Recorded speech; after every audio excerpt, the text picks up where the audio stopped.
Hey, welcome along. This is Tea with Tim. Glad you're here.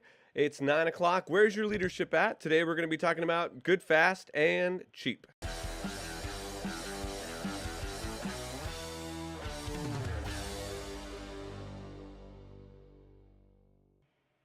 Hey, my name is Tim. Welcome along. So glad that you decided to join me at 9 a.m. I have my uh, You're My Special Person mug, courtesy of my wife. She got it from her sister Tina. So I'm using that this morning, drinking my tea. Here with Tea with Tim.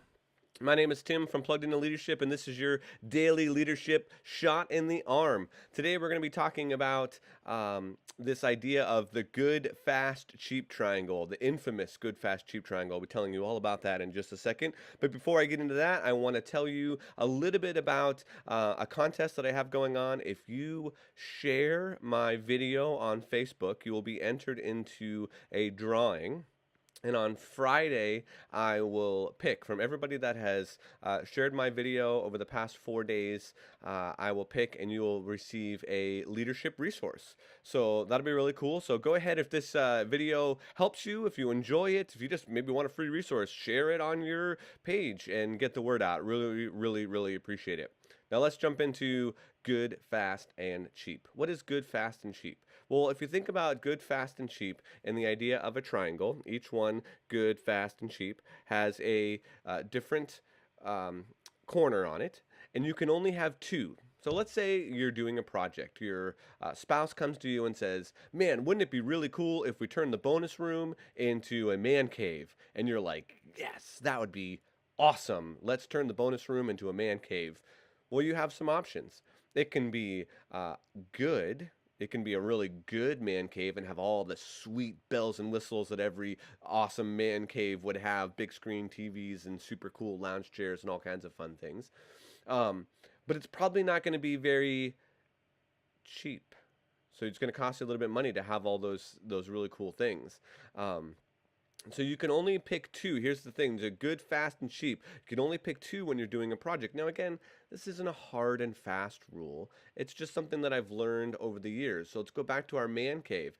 If it's going to be good and cheap, it's probably going to take a long time. You're going to have to do it yourself. You may have to wait for sales to come up, or you wait for things on eBay or Craigslist. So it might take a little bit longer. If you want it to be good and fast, it's probably not going to be very cheap. You have to, if you hire a contractor, you're going to have him work extra. He's going to work long hours. If you don't really want it good and you just want it fast and cheap because you just need a man cave in that bonus room, I mean, goodness gracious, you just got to have it. It's probably not going to be very good. There's going to be things that are missing, all that kind of stuff. If you want it to be good and you want it to be fast, it's not going to be cheap. So you can only pick two.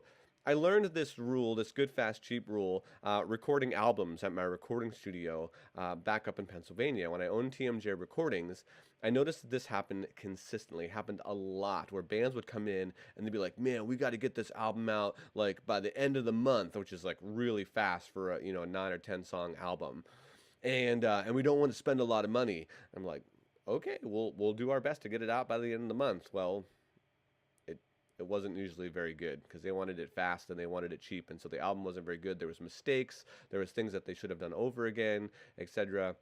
Other people would come. I recorded a band one time. There was a physician that was the leader of a band, and he just wanted it to be really, really good. He wanted a really good album, and he didn't care how long it took. And they spent a lot of money on it. He spent a lot of money on that album. Took him almost about a year when it was all said and done. So it was good, and it wasn't cheap, and it was definitely not fast, but it was awesome. It was a really good album. So that if you're in project management, if your boss comes to you with a project, just remember the good, fast, cheap triangle. You can generally only have two.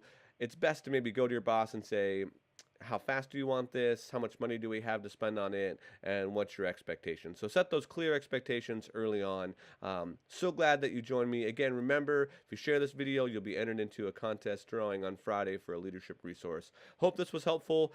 Share it up, and we'll see you again tomorrow. Thanks.